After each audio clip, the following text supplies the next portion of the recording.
అలాగే ముఖ్యమంత్రులకు ఇక్కడ తెలంగాణ ముఖ్యమంత్రి గారు కావచ్చు, ఆంధ్ర ముఖ్యమంత్రి గారు కావచ్చు, బుధుడు రాజవ్వడం వల్ల పాపస్థానంలో ఉండడం వల్ల వాళ్ళకి అజీర్ణ సంబంధమైనటువంటి, ఉదర సంబంధమైనటువంటి లేదా చర్మ సంబంధమైనటువంటి సమస్యలు తలెత్తి కొన్ని ఇబ్బందులకి గురయ్యేటువంటి అవకాశం ఉంటుంది. గ్యాస్ లాంటిది ఏదన్నా సంథింగ్ ఇంటర్నల్గా కొన్ని ప్రాబ్లమ్స్ వచ్చే అవకాశాలు ఉన్నాయి.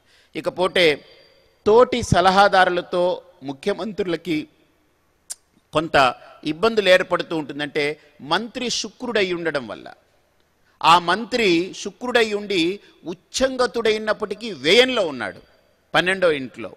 అంతేకాదు రవికి చంద్రుడికి మధ్యలో పడున్నాడు, కంబస్ట్ అయి ఉన్నాడు. కాబట్టి శుక్రుడు ఉచ్చంగతుడై ఉన్నప్పటికీ మీనంలో ఉన్న తన ఉచ్చస్థితిలో ఉన్నప్పటికీ లగ్నం నుంచి రాజు నుండి వ్యయ స్థితిలో ఉన్నాడు, రవిచంద్రుల మధ్య ఉన్నాడు. ఎప్పుడు మనకు సలహా ఇచ్చేవాడు బాగుండాలి, గుర్తుపెట్టుకోండి. మనకు ఇబ్బంది ఉన్నా మనకు సలహా ఇచ్చేవాడు బాగుండాలి. ఎగ్జాంపుల్, మనం ఒకవేళ ఎందులో ఒక ట్యాంకులో జారి పడ్డాం అనుకోండి, మనల్ని లాగేవాడు మాత్రం క్షేమంగా ఉండాలి. అంతేగాని మనల్ని కాపాడేవాడు వాడు ఇబ్బందుల్లో ఉన్నాడు అనుకోండి, మనల్ని ఏం చేస్తాడు, వాడు ములుగుతూ మన కాళ్ళు పట్టుకుని లాగుతాడు వాడు. కాబట్టి ఎప్పుడు కూడా సలహా ఇచ్చేవాడు బాగుండగలిగితే సలహా పుచ్చుకునేవాడు కొద్దిగా అటు ఇటు అయినా సలహాన్ని పుచ్చుకుని బయటికి రాగలడు, వాడి సమస్య నుంచి బయటికి రావచ్చు. కాబట్టి ఇక్కడ సలహాదారుడుగా ఉంటున్నటువంటి మంత్రిగా ఎవరైతే శుక్రుడు ఈ సంవత్సరం ఉండబోతారో ఆ శుక్రుడు ఉచ్చంగతుడైనప్పటికీ మీనరాశిలో రవిచంద్రుల మధ్య కంబస్ట్ అవ్వడం వల్ల కొద్దిగా శుక్రుడి యొక్క అంటే మంత్రికి అంటే ముఖ్యమంత్రులకి సలహాదారులుగా ఎవరైతే ఉంటారో వాళ్ళు ఇచ్చే సలహాలు కొన్ని సందర్భాల్లో ముఖ్యమంత్రులకి అది అంగీకారయోగ్యం కాకపోవచ్చు. దాన్ని ఒక్కొక్కసారి పెడచెవిని పెట్టడం వల్ల కొన్ని ఇబ్బందులు అనర్థాలు కూడా వచ్చే అవకాశాలు ఉంటాయి. అలాంటప్పుడు అదే ఒక స్త్రీ సలహాదారిని అయితే అద్భుతంగా పంట పండుతుంది. ఎందుకంటే శుక్రుడు స్త్రీ గ్రహం కాబట్టి స్త్రీ సలహా అయితే కనుక ఖచ్చితంగా ఆ మంత్రులకి ఆ రాజులకి చక్కగా అది వినియోగం అవుతుంది, అక్కడ ఆ ఇబ్బంది రాదు. అదే మగవాడు సలహాదారుగా ఉన్నట్లయితే మాత్రం ముఖ్యమంత్రికి సలహాదారికి మధ్య చిన్న ఇబ్బందులు తలెత్తే అవకాశాలు ఉంటాయి. అలాగనే మనకు ఇంకొకటి ప్రధానమైనది ఏంటంటే నాయకులకి గుప్త శత్రువులు తయారవుతారు. ఇప్పుడు వాళ్ళ దగ్గరే ఉంటూ వాళ్ళ విషయాలన్నీ రాబట్టి మొత్తం బయటికి బహిర్గతం చేసేటువంటి గుప్త శత్రువులు నాయకులకి ఇప్పటికే కొంతమందికి సిద్ధమై ఉంటారని నా అభిప్రాయం. ఎందుకంటే ఇక ఏప్రిల్ మే తర్వాత మనం వింటుంటాం, ఈ నాయకుడు ఇదిగో ఈ స్కామ్, లేకపోతే ఈ నాయకుడు ఈ పొరపాట్లు చేశారు, ఈ నాయకుడు వల్ల ఇదని మనకు ఒక్కొక్క రోజు కథనాలు రావడం మొదలవుతాయి.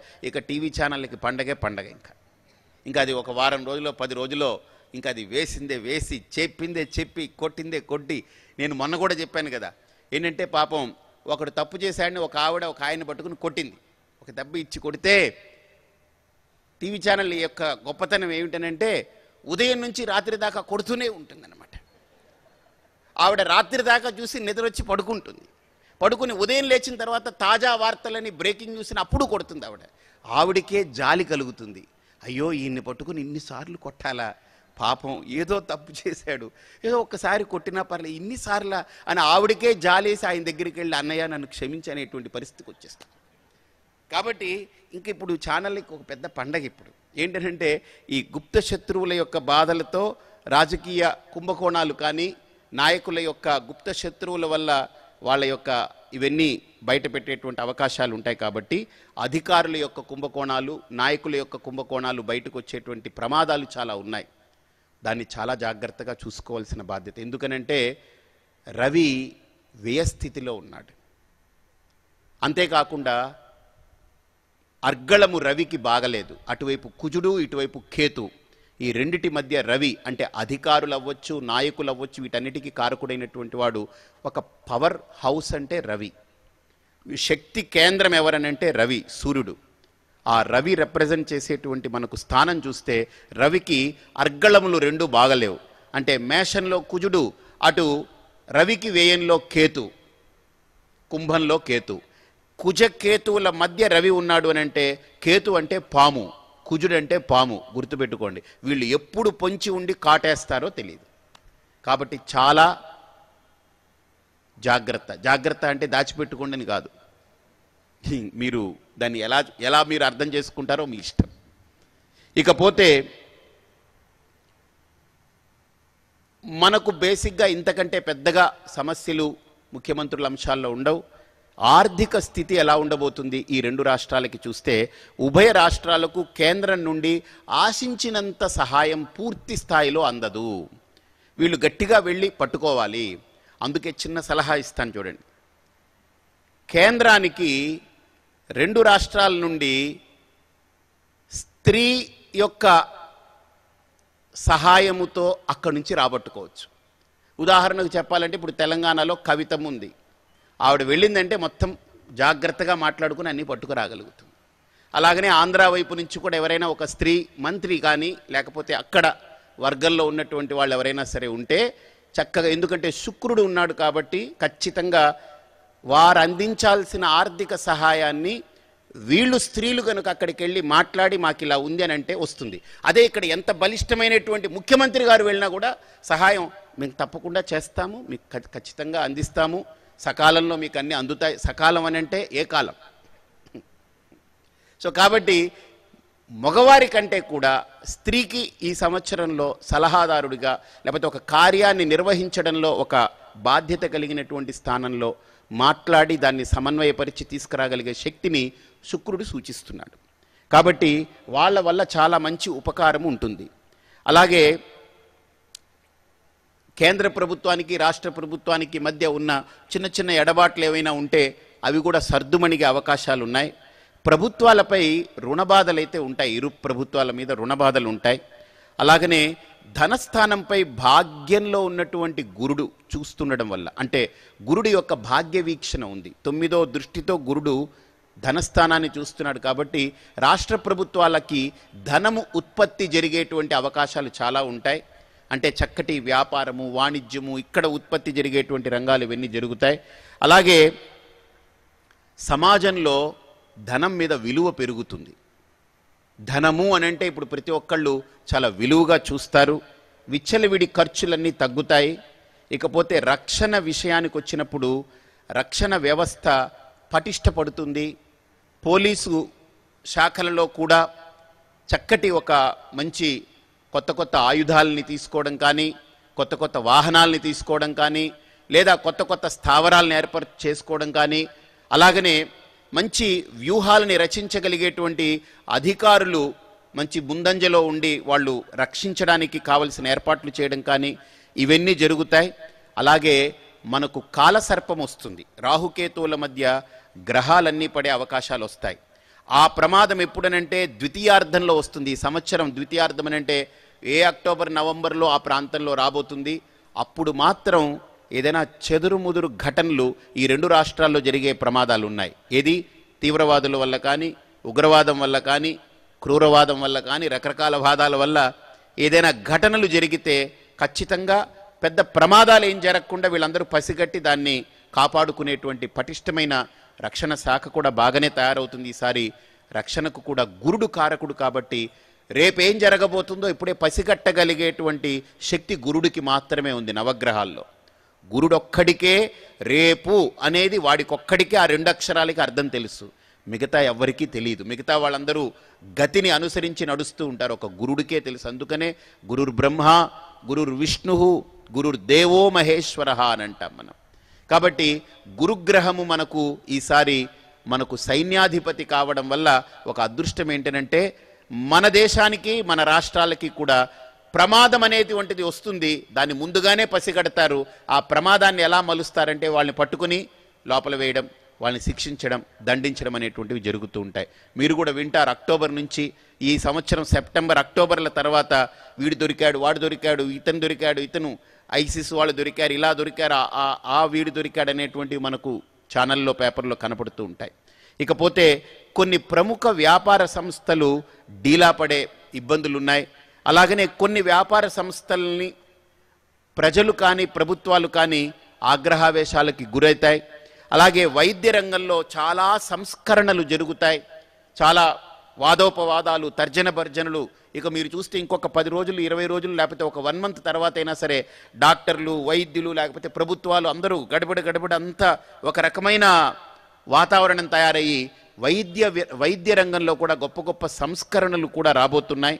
అలాగే పరిశోధనా రంగంలో ఈ రెండు రాష్ట్రాలు ఎందుకంటున్నానంటే కుజుడు పరిశోధనకి కారకుడు, రాహు కూడా కారకుడు, కొంత ఉపకరిస్తాడు. కాబట్టి కుజుడు స్వక్షేత్రంలో ఉండడం వల్ల కుజుడు పరిశోధన రంగంలో మన 2 రాష్ట్రాల్లో, అటు తెలంగాణ కావచ్చు ఇటు ఆంధ్ర కావచ్చు, ఈ 2 రాష్ట్రాలు ఈ పంచాంగాన్ని అనుసరిస్తున్నాయి. కాబట్టి ఈరోజు ఉగాదిని ఇద్దరు అనుసరిస్తున్నారు. కాబట్టి ఈ రాష్ట్రంలో అయినా ఆ రాష్ట్రంలో అయినా లేదు ఉభయ రాష్ట్రాల నుండైనా పరిశోధనా రంగంలో ఒక పెద్ద ప్రతిభ, ఒక గుర్తింపు పొందేటువంటి మంచి యువశక్తి తయారవుతుంది. ఇకపోతే సత్కర్మలు ఎలా జరుగుతాయి ఈ రాష్ట్రాల్లో అనంటే, ఉభయ రాష్ట్రాల్లో గురుడు ఆధిపత్యం ఎక్కువగా ఉండడం వల్ల యజ్ఞాలు మీరు వింటారు, ఇంకా యజ్ఞాలు, యాగాలు, అలాగనే క్రతువులు, దేవతా ప్రతిష్టలు, అలాగనే గురువుల సత్కారాలు, తీర్థయాత్రలు, దైవ కార్యక్రమాల్లో చాలామంది ప్రజలందరూ కూడా పూర్తిగా నిమగ్నమవుతారు. అలాగనే సర్వత్రా భగవన్నామం వినపడుతుంది, ప్రత్యేకించి రామనామం కూడా మొదలవుతుంది అనుకుంటాను త్వరలో, ఇంకా మీ అందరికీ అర్థమవుతుంది మెల్లగా. అలాగే రామనామం కూడా మారుమురుగే ఒక మంచి వాతావరణం వస్తుంది. మీరు బాగా గమనించారో లేదో, రామాయణంలో రాముడికి ఆదిత్య హృదయాన్ని ఉపదేశం చేస్తే ఆదిత్య హృదయంతో రాముడు విజయం సాధించాడని మనకు కథ వింటూ ఉంటాం. ఇప్పుడు ఉత్తరప్రదేశ్లో ఆదిత్యనాథే వచ్చేసాడు కాబట్టి రామ మందిరం కూడా వచ్చే అవకాశాలు కూడా చాలా కనపడుతున్నాయి. ఆదిత్య హృదయం ఉపదేశం పొందితే రాముడు విజయం పొందినట్టు ఇప్పుడు ఆదిత్యనాథుడే వచ్చాడు కాబట్టి ఆయన చాలా స్పష్టంగా ఉన్నాడు, నాకు రామ మందిరం కట్టడానికే నన్ను కూర్చోబెట్టారు, నేను అదే కడతానని. కానీ ఆయన ఎంత స్పష్టంగా ఉన్నాడంటే, నేను ఎవరిని కించపరిచి ఎవరిని బాధ పెట్టి కాదు, వాళ్ళందరూ కూడా పూర్తిగా ఇది కట్టాలి, ఇది దేశ సమైక్యతకు చిహ్నంగా నిలబడాలని అందరినీ కలుపుకొని చక్కగా అందరితోటి చేయిస్తాననేటువంటి ఆలోచనలో కూడా ఆయన ఉన్నాడు. కాబట్టి అందరి ఆమోదంతో రామమందిర నిర్మాణానికి కూడా ఒక మంచి అంకురార్పణ జరుగుతుందని ఈ హేమలంబి నామ సంవత్సరం మనకు ఒక సూచనలు ఇస్తూ ఉంది. అలాగే వేదశాస్త్రాలకు ఒక పెద్ద గుర్తింపు రాబోతుంది. దాని ప్రతిభ, దాని పురస్కారాలు బాగా గుర్తుపెట్టుకోండి. ప్రపంచ వేదిక మీద వైదిక వాంగ్మయం రెపరెపలాడేటువంటి ఒక గొప్ప శక్తి ఈ సంవత్సరం రాబోతుంది. అలాగనే మూతబడిన దేవాలయాల్లో ధూపదీప నైవేద్యాలు, గుడి గంటలు, చక్కటి స్తోత్రాలు, భజనలు, పాటలు, మంత్రాలతోటి మన ఆంధ్ర తెలంగాణ ప్రాంతాల్లో, నదీ పరివాహక ప్రాంతాల్లో దేవాలయాలు, మూతబడిన దేవాలయాలు చాలా వరకు తెరుచుకునేటువంటి అవకాశాలు కనపడుతున్నాయి. కాబట్టి ఈ సంవత్సరం సత్కర్మలు చాలా విరివిగా జరుగుతాయి. అన్ని దానాలు కూడా అద్భుతంగా జరుగుతుంది, ఎందుకంటే గురుడు ఆధిపత్యంతో ఉన్నాడు కాబట్టి. ఇక విద్య, కళలు, వినోదం ఇవి ఎలా ఉండబోతాయనంటే, షష్ఠ గురుడు కారణం చేత 6వ ఇంట గురుడు ఉండడం వల్ల శుక్రుడు ఉచ్చంగతుడైనప్పటికీ వ్యయంలో ఉండి రవిచంద్రుల మధ్య కంబస్ట్ అవ్వడం వల్ల విద్యారంగం మీద ఒక పెద్ద మచ్చ ఏర్పడుతుంది. ఒక పెద్ద మచ్చ అంటే ఎడ్యుకేషన్ స్కామ్. ఇది ఇప్పుడు రకరకాల స్కాములు ఉన్నాయి, కానీ ఎడ్యుకేషన్ రంగంలో కూడా స్కాములు జరుగుతున్నాయనంటే చాలా ప్రమాదకరమైనటువంటి సూచనలు కనపడుతుంది. అలాగనే ఉచ్చ శుక్రుడు వల్ల, గురుడు వల్ల, గురు బలం వల్ల, గురుడు స్వయంగా ఏ స్థానంలో ఉన్నా స్వయంగా గొప్పవాడు కాబట్టి, ఇప్పుడు ఒక గొప్ప గురువుని తీసుకెళ్ళి మీరు ఒక తాటి చెట్టు కింద కూర్చోబెట్టినా ఆయనకి తాటి చెట్టు, తాటి వాసన అంటదు. ఆయన్ని మీరు తాటి చెట్టు కింద కూర్చున్నాడని అనుకోవచ్చేమో, కానీ ఆయనకైతే ఆ వాసన అంటదు. కానీ కూర్చున్న పాపం చేత ఆయనకి మనం తాడి అంటిస్తాం మనం.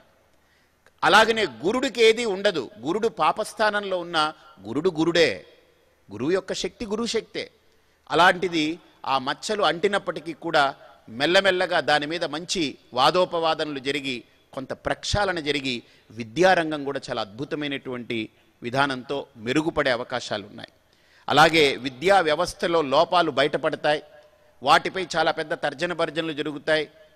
విద్యా పాఠ్యాంశాలలో కూడా మంచి సంస్కరణలు వస్తాయి. అంటే ఇప్పటి వరకు మన పాఠ్యాంశాల్లో మనకు దౌర్భాగ్యం ఏంటనంటే, మనందరం ఈరోజు ఎంత ఆనందంగా ఉన్నామో, ఎంత సుఖంగా ఉన్నామో, ఎంత సిరి సంపదలతో తులదూగుతున్నామో, హాయిగా పడుకుంటున్నాం, తింటున్నాం, ఒక ఇల్లు కట్టుకొని బ్రతుకుతున్నాం. కానీ ఇవన్నీ దేని మీద చేస్తున్నాం తెలుసా? నేల మీద కాదు.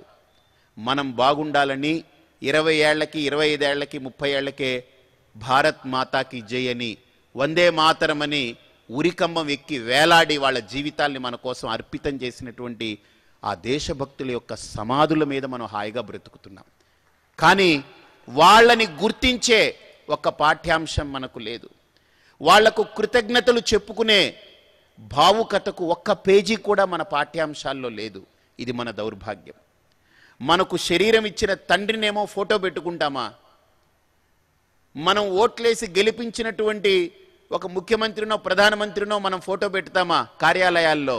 కానీ మన కోసరం, మన భావితరాల కోసరం ఊరి కంబం మీదకి నేను వందే మాతరం అంటాను, నువ్వు అంటే నేను చంపుతాను అని అంటే, నువ్వు చంపడమేమిట్రా, వందే మాతరం అంటూ నేనే నా శరీరాన్ని దేశం కోసం త్యాగం చేస్తానని ఆ ఉరి మెడకి ఉరితాడు వేలాడ తీసుకుని కళ్ళు మూసుకుని వందే మాతరం అని నవ్వుతూ ఈ దేశం కోసం ప్రాణాలు విడిచినటువంటి భగత్ సింగ్ కానీ, అల్లూరి సీతారామరాజు కానీ, కొమరం భీమ్ కానీ, ఇలాంటి గొప్ప గొప్ప మహాశక్తివంతమైనటువంటి వాళ్ళ యొక్క సమాధుల మీద, వాళ్ళ ఆత్మ మీద మనందరం బ్రతుకుతున్నాం. వాళ్ళందరి గురించి మనం గుర్తుంచుకోవాలి. ఈ దేశం గొప్పది, నేను చాలా గొప్పవాడిని, కానీ వాళ్ళు లేకపోయింటే ఈ దేశం ఏమై ఉండేది. కాబట్టి అలాంటి వ్యక్తుల్ని మనం ప్రాతస్మరణీయులు, మనకు ప్రాణం పెట్టిన వాళ్ళు, మనకు జీవితాన్ని ఇచ్చిన వాళ్ళు, వాళ్ళని రోజుకొక్కసారన్నా స్మరించాలి మనం. దయచేసి వాళ్ళ ఫోటోలో ఎవరిదో ఒక్కరిది మీ ఇంట్లో పెట్టుకోండి. మీకు ఇష్టమైన ఒక మన కోసం ప్రాణత్యాగం చేసిన అందరిది పెట్టాలంటే కూడా కష్టమే, కానీ ప్రయత్నం చేస్తాం. ఒక ఫోటో దేశభక్తులందరిది ఒక ఫోటో. నా దృష్టిలో మనం దేవుళ్ళందరి ఫోటో పెట్టుకుంటాం. వాళ్ళందరూ ఎంత గొప్పనో, ఈ ధర్మానికి దేవుళ్ళు ఎంత గొప్పనో, ఈ దేశానికి ప్రాణము త్యాగం చేసినటువంటి దేశభక్తులు అంతే గొప్ప. ధర్మానికి దేవుళ్ళు ఎంత గొప్పనో, ఈ దేశానికి ప్రాణత్యాగం చేసిన దేశభక్తులు కూడా అంతే గొప్ప. వాళ్ళని మర్చిపోయాము అని అంటే మనం కృతజ్ఞులమవుతాం మనం. కాబట్టి వాళ్ళని స్మరించేటువంటి రోజు పాఠ్యాంశాల్లో రాబోతున్నాయి. మెల్లగా ఆ పాఠ్యాంశాల్లో ఆ దేశభక్తుల్ని తీసుకొస్తారు. మన పిల్లలకి దేశం యొక్క గొప్పతనాన్ని, దేశభక్తుల యొక్క త్యాగాన్ని తెలియచెప్పే పాఠ్యాంశాలు వస్తాయి. విద్యారంగంలో సంస్కరణలు వస్తాయి. విద్యార్థి సంఘాల్లో కూడా చెదురుమొదురు అలజడులు, గందరగోళాలు, పరిస్థితులు తలెత్తిన మెల్లగా అవన్నీ సర్దుకొని వాళ్ళు కూడా భారతీయత వైపు నడవాలనే ఒక మంచి ప్రేరణ కలుగుతుంది. అలాగే విద్యారంగంలో మౌలికమైనటువంటి మార్పులు, చాలా మనం ఊహించని మార్పులు, చాలా అనిర్వచనీయమైనటువంటి మార్పులు చోటు చేసుకుంటాయి. ఇకపోతే సినిమా రంగంలో ప్రముఖుల మీద దాడులు జరుగుతాయి. చాలా వరకు వాళ్ళు ఆస్తి నష్టం వాళ్ళకు కూడా కలుగుతుంది. అలాగే చాలామంది ప్రముఖులకి ఆరోగ్య భంగాలు సూచిస్తున్నాయి. అవాంఛనీయ సంఘటనలు, కొన్ని యాక్సిడెంట్లు, ప్రమాదాలు, లేదా ఆరోగ్యము పూర్తిగా క్షీణించడం. అలాగే చాలామంది ఈసారి సినీ రంగాల్లో ఉన్నటువంటి పెద్ద వయస్సున్న వాళ్ళు కానీ, లేదా అకారణంగా కొన్ని ప్రమాదాలకు గురై కానీ కొంతమంది కొన్ని సంఖ్యలలో వాళ్ళందరినీ కోల్పోయే ప్రమాదం ఉంది. అలాగే ప్రజలు వినోదంగా, చక్కగా, ఉల్లాసంగా ఈ సంవత్సరం అంతా గడుపుతారు. కళలు, క్రీడలలో భారతదేశానికి మనకు మంచి పేరు వస్తుంది. అలాగనే కొన్ని మచ్చలు కూడా అంటుతూ ఉంటాయి, కొన్ని మరకలు కూడా అంటుతూ ఉంటాయి. వాటిని ఎప్పటికప్పుడు కడుక్కుంటూ వాళ్ళు కూడా పేరు తెస్తూ మనందరినీ ఉత్సాహపరుస్తూ ఉంటారు. అలాగే వర్షాలు, ఎండలు ఎలా ఉండబోతాయి అంటే, ఎండలు ఈసారి చాలా తీవ్ర రూపంగా మనకు కనపడుతుంది. కాబట్టి మీరందరూ ఎండల నుండి చాలా మిమ్మల్ని మీరు కాపాడుకోవాలి జాగ్రత్తగా. అందుకు మీరు పాటించాల్సింది, మీరు తీసుకోవాల్సింది ఏంటనంటే మజ్జిగ, ఎంత వీలైతే అంత హాయిగా మజ్జిగ తాగండి. అలాగే సిటీల్లోనో టౌన్లో కాకుండా పల్లెటూర్లలో చలిదనం తినేటువంటి ఆ కార్యక్రమం పూర్తిగా కనుమరుగయ్యే ప్రమాదం ఉంది. కాబట్టి దయచేసి పల్లెటూర్లలో వాళ్ళైనా సరే శుభ్రంగా తర్వాణి తినండి. తర్వాణి అని అంటే ఎంత అద్భుతంగా ఉండేదో అది. అంటే కుండలో అన్నము, రాత్రిపూట అన్నం వేసి నీళ్లు వేసి ఆ ఆకులు వేసేవారు. దెబ్బకాయలు ఉంటాయి, దెబ్బ చెట్టు నుంచి ఆకులు అది వేసేవారు. ఉదయాన్నే దాంట్లో ఉప్పు వేసుకుని కొద్దిగా ఆవకాయ నంచుకుని అది తింటుంటే ఎంత అద్భుతంగా ఉండేదో. ఒళ్ళంతా ఎంత అసలు ఫ్రిడ్జ్లో పెట్టినట్టు అలాగా కూల్ అయిపోయేది బాడీ అంతా. సో దయచేసి పల్లెటూర్లలో వాళ్ళు ఈ ఎండల నుంచి కాపాడుకునేదానికి మీ దగ్గర మంచి ఆయుధం కుండలు ఉన్నాయి, చద్దన్నం ఉంది, తర్వాని ఆకులు వేసుకోండి, హాయిగా చద్దన్నం తినండి. మీరు మళ్ళీ ఇడ్లీ, దోశలు, ఇడియాపం, బడియాపం అనుకుంటూ మీరు ఇందులోకి వచ్చారనంటే అది మీకు ప్రమాదమే. శుభ్రంగా హాయిగా చల్లదనం తినండి, మంచిది. కుదిరితే ఇక్కడ వాళ్ళు కూడా తినొచ్చు, ఇబ్బంది ఏం లేదు. మనకు మన ఆహారపు అలవాట్లు చాలా ముఖ్యం. అలాగనే బార్లీ తీసుకుంటుండండి, ఎక్కువ బార్లీ తీసుకోండి. అలాగే మజ్జిగ నీళ్ళు ఎక్కువ తీసుకోండి. వీలైనంత వరకు ఈ విదేశీ డ్రింకులు మీరు 100కి 100 పాళ్ళు మానేయండి. ఎందుకనంటే కోకు తాగితే విదేశానికి ధనం, కోకోనట్ తాగితే మనకు బలం. రెండోది, కొబ్బరి బోండాలు మీరు తాగారనుకోండి. ఇప్పుడు భారత్ టుడే ఛానల్ని మీరు చూస్తున్నారు. భారత్ టుడేలో ఈరోజు కాదు, అవసరమైతే మూసేస్తామేమో, కానీ దాంట్లో కోక్ అడ్వర్టైజ్మెంట్ వేయం, పెప్సీ వేయం, థమ్సప్ వేయం, స్ప్రైట్ వేయం, లిమ్కా వేయం, ఏదీ వేయం. ఎందుకనంటే అది మనకేం ఆరోగ్యకరం కానే కావు. దానివల్ల నాకు డబ్బు రాకపోవచ్చు, భారత్ టుడే ఛానల్కి చాలా ఇబ్బంది కలగొచ్చు. హాయిగా నవ్వుతూ తాళం వేసేస్తామేమో, కానీ అది వేయాలని నాకు ఎప్పుడూ లేనే లేదు. అలాగే భారత్ టుడే ఛానల్లో ఎరోటిక్ అడ్వర్టైజ్మెంట్స్ వేయడానికి ఏమాత్రమే ఒప్పుకోం. అలాగే భారత్ టుడే ఛానల్లో ప్రకటనలు, మంత్రాలు, తంత్రాలు, లేకపోతే ఇవి we don't want to do that. మంత్రాలని, యంత్రాలని, వాటన్నిటినీ మనం నమ్మకంతో, విశ్వాసంతో దాన్ని పూజించి ఆరాధించుకోవాలి. కానీ బయట మార్కెట్లోకి అది తీసుకురావడం అనేటువంటిది ఇట్స్ నాట్, నా సిద్ధాంతం కాదు. కాబట్టి అది భారత్ టుడేలో వేయం. ఇకపోతే భారత్ టుడేలో ఇంకొకటి, పురుగుల మందులు, ఎరువుల మందులు పబ్లిసిటీ ఖచ్చితంగా నా కంఠంలో ప్రాణం ఉన్నంత వరకు, భారత్ టుడే ఉన్నంత వరకు వేయం. ఇకపోతే ఇంకా 5వది ముఖ్యమైనది, ఏ సినిమాలో అయినా హిందుత్వం మీద వ్యంగ్యంగా కానీ, హిందుత్వాన్ని కించపరిచి కానీ చూపిస్తే ఆ సినిమాని అసలు దాంట్లో చూపించం. వీలైతే ఆ సినిమా మీద ఖచ్చితంగా ప్రతి హిందూ సమాజాన్ని జాగృతం చేసి మేల్కొలిపి దాని మీద చర్యలు చేపట్టే ప్రయత్నం చేస్తాం. We are for that. బిజినెస్ కాదు. Bharat today is meant for Hindu ధర్మ, దట్స్ ఇట్. No compromise. డబ్బు లేకపోతే మూసేస్తాను, నన్ను ఎవడొచ్చి ఏం తిట్టడు. నన్ను నమ్మి ఇచ్చినటువంటి వాళ్ళు ఎవరైతే ఉన్నారో వాళ్ళకి దండం పెడతాను, కుదిరితే తిరిగి ఇవ్వగలిగితే ఇస్తాను, లేకపోతే జై శ్రీరామ్ అనుకుంటూ నేను అటు పోతానంతే. కానీ నేను అమ్ముడు పోవాల్సిన అవసరం అసలే లేదు నాకు. కాబట్టి ఈ సంవత్సరం ప్రత్యేకించి ఎండలు తీవ్రంగా ఉండడం వల్ల మజ్జిగ తాగండి, నిమ్మరసం తాగండి, కొబ్బరి బోండాలు తాగండి. మన రైతులు బాగుపడతారు. మీరు కొబ్బరి బోండాలు తాగితే మన పల్లెటూర్లన్నీ బాగుపడతాయి, మన కొబ్బరి చెట్లన్నీ మిమ్మల్ని దీవిస్తాయి.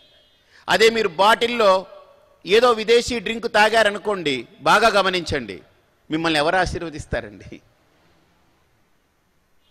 అదే మీరు కొబ్బరి బోండాలు తాగండి, ఎంతమంది రైతులకి మీరు ఉపాధి కల్పించిన వాళ్ళు అవుతారు. తర్వాత విద్యార్థులు, ప్రత్యేకించి యువతీ యువకులు, మీకు నేను చెప్తున్నాను, ప్రతిరోజు ఒక కొబ్బరి బోండం తాగండి. మీ బుర్ర చూడండి ఎంత గొప్పగా పనిచేస్తుందో, మీ బాడీలో ఎంత శక్తి వస్తుందో. అసలు గొప్ప ఇమ్యూనిటీ క్రియేట్ చేయగలిగే శక్తి కొబ్బరి నీళ్ళలో ఉంది. అందుకనే శివుడికి కానీ, విష్ణువుకి కానీ, ఏ దేవతకు కానీ కొబ్బరితోటి అభిషేకం చేసేది అందుకనే. దాన్ని పూర్ణ ఫలం అంటారు. మీ కేరళలో, కోనసీమలో వాళ్ళ టెంకలతో ఎవరు ఢీకొనలేరు. ముదర టెంకలు అవన్నీ అన్నీ చాలా, కేరళ కానీ కోనసీమ కానీ ముదర టెంకలు అవన్నీ. అంటే కొబ్బరికాయలు కొట్టేసి తాగుతూ ఉంటారు వాళ్ళు. మీరు చూడండి, కొబ్బరి బోండం మీరు ప్రతిరోజు ఒక కొబ్బరి బోండం తాగండి. అంటే టెండర్ కోకోనట్ అంటారు, దాన్ని మీరు తాగండి. ఎంత మంచి శక్తి ఉంటుందో. మేధాశక్తే కాదు, లోపల ఇమ్యూనిటీ కూడా చాలా అద్భుతంగా డెవలప్ అవుతుంది. మీరు బాగుపడడం కాదు, కొబ్బరి చెట్టు మిమ్మల్ని దీవిస్తుంది. రైతు బాగుపడతాడు. ఒక కొబ్బరి చెట్టును నమ్ముకొని ఒక రైతు బ్రతికిపోతాడు. మన డబ్బు మళ్ళీ హైదరాబాద్ నుంచి డబ్బు నిజామాబాద్కి వెళ్ళొచ్చు, లేదా హైదరాబాదు నుంచి డబ్బు వరంగల్కి వెళ్ళొచ్చు, హైదరాబాదు నుంచి డబ్బు మనకు కోనసీమకి వెళ్ళొచ్చు, లేదా కేరళకి వెళ్తుందేమో. కానీ ఎక్కువైతే భారతదేశం దాటైతే వెళ్ళదు, విదేశాలకు వెళ్ళదు.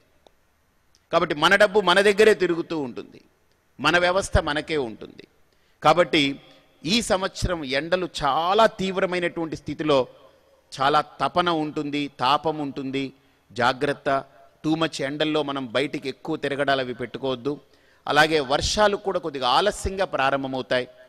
చెదురుముదురుగా పడుతూ ఉన్నా, ఏమో ఈ సంవత్సరం పెద్ద వర్షాలు లేవు అనిపిస్తూ ఉన్న సమయంలో కొంత వర్షాలు పడుతుంది. నదులన్నీ నీళ్ళు వస్తాయి, వర్షాలు తక్కువ ఉంటాయి.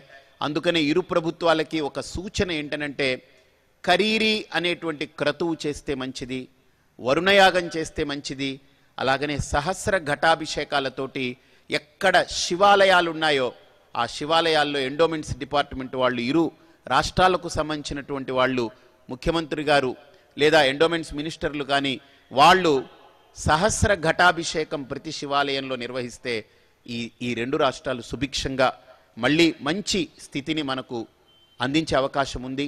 ఇక దేశం విషయానికి వస్తే, దేశం యొక్క చక్రము, దేశం ఉన్నటువంటి స్థితిగతుల్ని మనం ఆలోచన చేస్తే కనుక మనకు రాజు బుధుడై ఉన్నప్పటికీ దేశము యొక్క స్థితిలో లగ్నము మనకు కుంభలగ్నమైంది.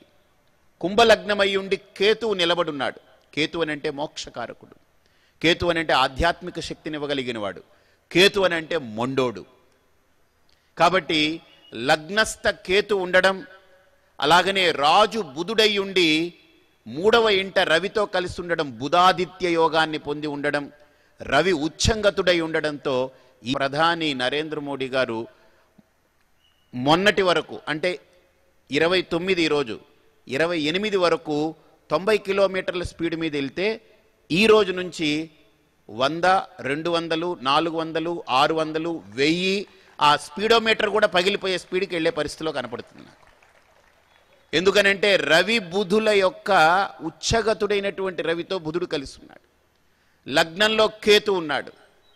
నో మ్యాటర్ వాట్ బుల్డోజ్ చేసుకుంటూ పోయేటువంటి గొప్ప ఇది కనపడుతుంది. రెండోది, లగ్నాత్తు 2వ స్థానంలో శుక్రుడు ఉండడం వల్ల, ఉచ్చంగతుడైన శుక్రుడు ఉండడం వల్ల, అతను ఏ గ్రహాలతో కంబస్ట్ అవ్వకపోవడం వల్ల దేశంలో ఆర్థిక స్థితి ఒక అద్భుతమైనటువంటి ఆర్థిక వనరులు ఒడగూడేటువంటి అవకాశాలు కనపడుతున్నాయి. కేంద్ర ప్రభుత్వానికి సంచులు సంచులు డబ్బులు వచ్చి పడేటువంటి అవకాశాలు కనపడుతున్నాయి. మీరే చూస్తారు. ఆ డబ్బుని మళ్ళీ ప్రజా ఉపయోగార్థం అద్భుతమైనటువంటి పథకాలు ప్రత్యేకించి 7 రాష్ట్రాల్లో చేయడానికి చాలా పెద్ద ప్రణాళికలు రంగం చేసుకుంటారు. ఒక్క రాష్ట్రం కాదు, 7 రాష్ట్రాల్లో జరిగేటువంటి అవకాశాలు ఉన్నాయి. ఆ 7 రాష్ట్రాలు దక్షిణాది రాష్ట్రాలు అవ్వాలని మనం కూడా కోరుకుంటాం. అందులో ఆంధ్ర, తెలంగాణ కూడా ఉండాలని మనం ప్రార్థిద్దాం కూడా. ఇకపోతే 4వ స్థానంలో కుజుడున్నాడు వృషభంలో. చతుర్థంలో కుజుడు ఉండడం వల్ల శత్రు దృష్టి మన మీద రావడం, ఆ శత్రువుల్ని మనం ఎదుర్కోవలసి రావడం, దాంట్లో కొంత ఘర్షణ, చివరికి విజయం మనదే కావడం, ఆ విజయం ప్రపంచ దేశాలు కూడా గుర్తించడం, మరి కాస్త దేశం మీద ఒక గౌరవము మర్యాద పెరగడం అనేటువంటిది అంతర్జాతీయ వేదిక మీద జరుగుతుంది. అలాగనే శని లాభంలో ఉండడం వల్ల ఈ సంవత్సరం మేక్ ఇన్ ఇండియా ప్రాజెక్టు కూడా చాలా అద్భుతమైనటువంటి లాభాల్లోకి వెళుతుంది. మేక్ ఇన్ ఇండియా అని ఉంది కదా, ఒక సింహం బొమ్మ వేసి ఆయన ప్రమోట్ చేస్తుంది కేంద్ర ప్రభుత్వం. అది ఒక అద్భుతమైన స్థితిలో, ఎందుకంటే శని లాభస్థుడై ఉండి లగ్నాధిపతి లాభంలో ఉన్నాడనంటే, శని అంటే అయక్కారకుడు. ఇండస్ట్రియలిస్టులందరూ కూడా శని వర్గానికి చెందిన వాళ్ళు అవుతారు. ఈ సంవత్సరం దేశంలో మేక్ ఇన్ ఇండియా ప్రాజెక్టులో కనుక వాళ్ళ యొక్క వ్యవస్థ దూరగలిగితే ఇండస్ట్రీస్ అన్నీ కూడా చాలా అద్భుతంగా మెరుగుపడే అవకాశాలు ఉన్నాయి. అలాగనే రాజ్యంలో చంద్రుడు ఉండడం వల్ల, లగ్నాత్తు 10వ ఇంట్లో చంద్రుడు ఉండడం వల్ల ఒక అద్భుతమైనటువంటి వ్యవస్థ, కేంద్ర ప్రభుత్వంపై కీర్తి, అంతా అద్భుతమైనటువంటి ప్రశంసలు జల్లులు కురుస్తూ ఉంటుంది. ఇవన్నీ కూడా మనకు ఈ సంవత్సరం మనం చూస్తూ ఉండొచ్చు. అలాగనే రాజుగా ఎవరైతే ఈ దేశాన్ని పరిపాలిస్తున్నారో వారికి ఈ సంవత్సరం ధార్మికమైనటువంటి భావజాలం, గురుడి యొక్క వీక్షణతో, గురుడి యొక్క స్పర్శతో ఎన్నో ధర్మ కార్యాలు ఈ దేశంలో నెలకొల్పి ఒక చరిత్రని ఆయన పొందేటువంటి అవకాశం ఉంది. ఇకపోతే ఈ రాష్ట్రము, దేశం గురించి మనం చూసాం.